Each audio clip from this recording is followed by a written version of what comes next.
Hey guys, welcome back to my channel. This week I'll tell you how to get huge arms.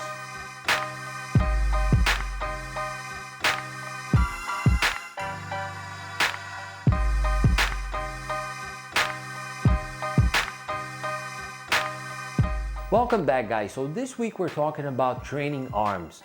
Arms are my favorite body part to train by far because you can do it sitting down and you rarely feel like you're gonna pass out. So when talking about arms, most people imagine the biceps, which is located on the front of the arm, and the triceps, which is located at the rear. But that's not all of the muscles that you need to train when doing arms. Especially for guys who really want to bulk up their arms, you also have to train the forearms. Your forearms are often engaged during other arm exercises, but if you really want to grow them, you have to train them with specific exercises. In addition, your forearms are one of those muscle groups like your neck and calves that will give you a more masculine appearance during the times when you don't have your shirt off. One final benefit of forearm training is that you will have less pain in your elbows. Forearm training is, however, very guy specific. So today I want to cover just the biceps and triceps for everyone else, and I will have a subsequent episode on forearm training just for the guys. So let's get to the exercises. The first muscle group that I want to talk about today, because it's my favorite, is the biceps. Without going into details too much, I just want to give you a brief overview so you have an idea of why we'll perform the specific exercises. The biceps has two heads that connect at the shoulder on one end and at the elbow on the other. The two heads merge in one chunk of muscle in the middle of your humerus bone. The outer head of the biceps is called the long head, while the inner head of the biceps is called the short head. And the most important thing about training biceps that you need to remember is that the position of the wrist will change the focus on which head you're working on. For example, if your wrist is turned inward, then you will be training mostly on the long head of the biceps. Alternatively, if your wrist is turned out, then you'll be training mostly on the short head of the biceps. I will show you my favorite exercises for each head. But as I always say, you have to train each head in a rested as well as an exhausted state. So if this workout you begin with an exercise that focuses on the short head, then your next workout you should begin with an exercise that focuses on the long head. With that out of the way, my favorite exercise for the short head of the biceps is the straight bar biceps curls.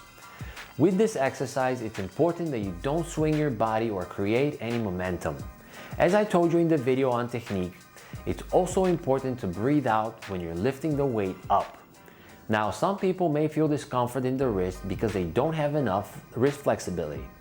In that case, you can do the same exercise with dumbbells or machines. In fact, the machines are pretty good from the standpoint of not allowing you to cheat. Also, if you don't have a spotter, you have to cheat with the barbell to do negative repetitions.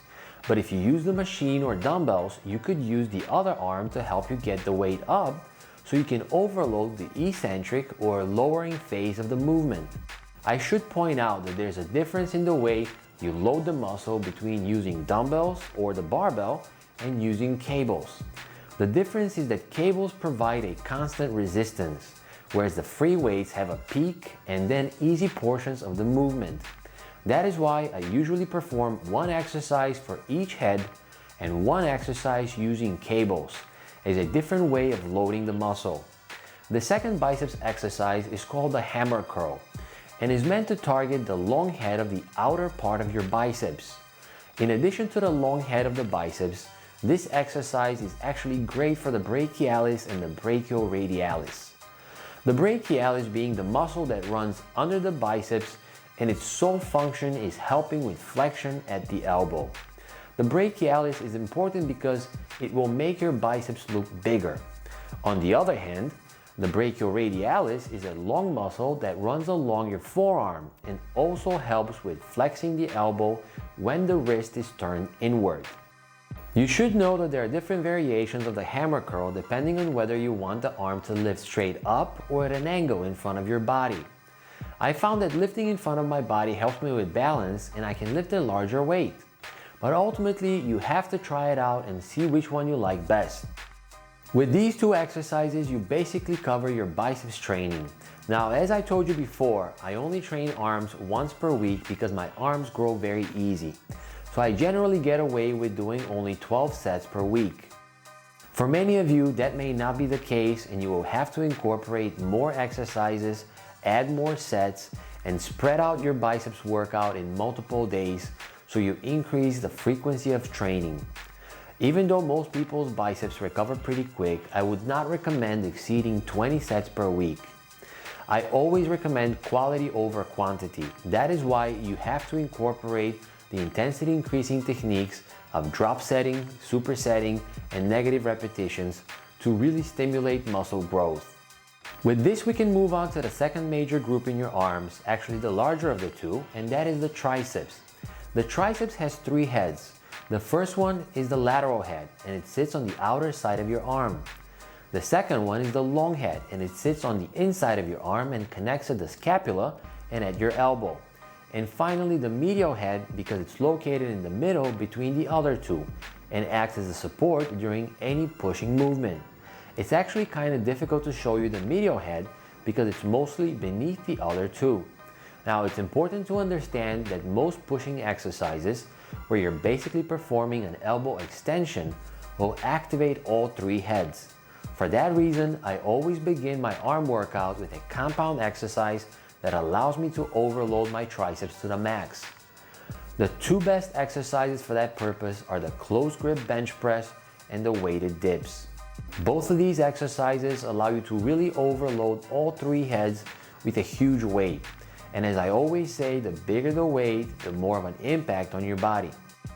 Unfortunately, a lot of people have shoulder pain when performing dips, or are like me and don't want to carry any more equipment to the gym. So that is why I prefer the close grip bench press as the #1 triceps exercise. The close grip bench press is usually performed with your grip at shoulder width, and the weight is lowered towards the lower portion of your sternum, or slightly lower than when you perform the regular bench press. The second basic exercise is specific to the long head, which is not trained at a full range when performing a close grip bench press. As I told you before, the long head connects all the way at your scapula, and the only way to train the full range of the long head is to add an exercise that is performed with your elbow elevated above your head. My favorite exercise for that purpose is the overhead dumbbell extension, also called the power bomb. This movement allows you to really overload the rest of your long head muscle range. The important thing here is that you have to try to keep your elbows close together and not let them flare out. Many people prefer that they do the exercise sitting down, but I find it easier to handle a big weight and engage your core better when standing up. You really want to try and see which position will allow you to handle the weight easier and push a heavier weight. Finally, my third favorite exercise for the triceps is the triceps push down, also called the triceps press down. This exercise is great for the lateral head as well as the medial head of the triceps. And because it's a cable exercise, you have a consistent tension throughout the full range of the movement. This is an excellent finisher to help you get the horseshoe tricep shape that everyone wants. This is all for this week on arm training. Thank you so much for watching, and hit the like and subscribe so you can see more videos like this. Also, feel free to comment and ask me any questions. I love talking about fitness, so feel free to hit me up. To everyone who requested a topic, I really appreciate your suggestions, and I'm working on those videos as well. Thanks again, guys, and see you next week.